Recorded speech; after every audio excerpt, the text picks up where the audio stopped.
It's so interesting watching an entrepreneur's journey during the course of building an app.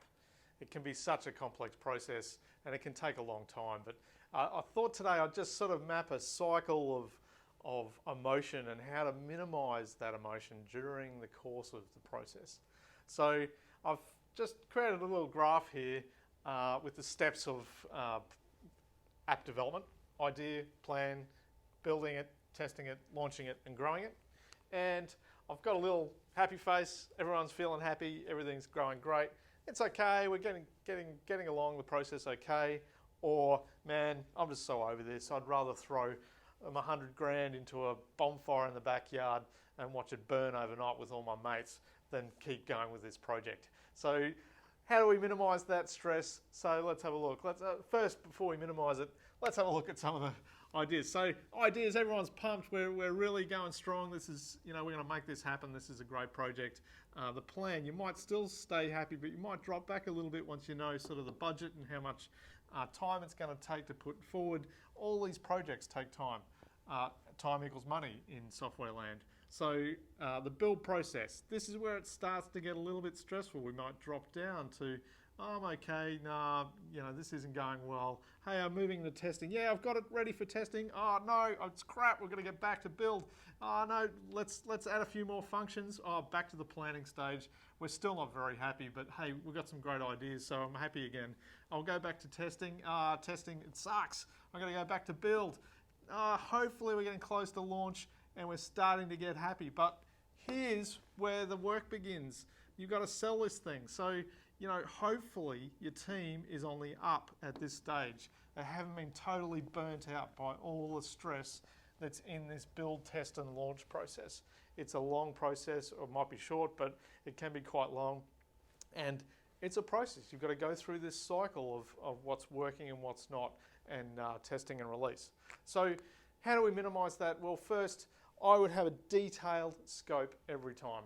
So in that planning stage, get it down on paper. Wireframes, we've spoken about this before. Wireframes, functional spec. Get that Bible together that can be shared between the stakeholders and the dev team to bring that project all together. Get it documented. The second minimization of stress is regular open communication. Don't leave open weeks and months of time to the dev team to get their stuff done and come back to talk to you. Have weekly regular meetings. Maybe catch up daily if the cycle is tight. Just keep those comm cycles really tight. The third is try and do it in small parts. Don't go for this big bang, big, huge project approach.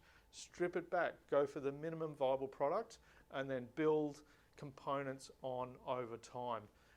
Run in fortnightly sprints, whatever that cycle suits your project, but really keep those parts small and you'll have a less stressful project. The fourth point is stick to a process. So use tools like Trello or Atlassian's Jira to map that project and those tasks and what and where you are along that process. So a bug list, the number of clients or prospective clients that maybe have gone through a problem with their development team and they've moved on, they've walked in our door and they've gone, this whole project sucks, nothing works, it's crap. I said, well, hey, show us your bug list. Have you got a list of bugs that this thing's not? Oh no, I don't have a bug list. The whole thing's just crap. So it works both ways. The stakeholders need an active involvement in bug testing, user-accepted testing, and that flow. Get a process in place. It could be just a simple case of an Excel file with a list of which screen's broken. I logged in as this type of user. The problem was doing X, Y, Z. Be detailed about that bug list, not just, hey, this doesn't work.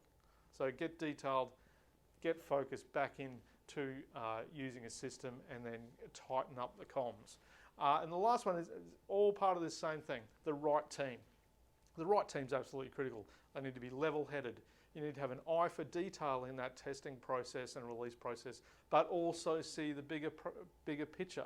It's critical. It's hard to build that team together, but the leader really needs to have that vision to push you through to the other end.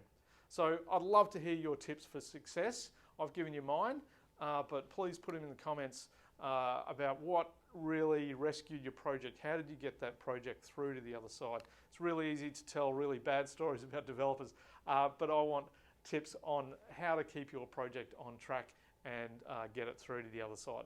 Cheers.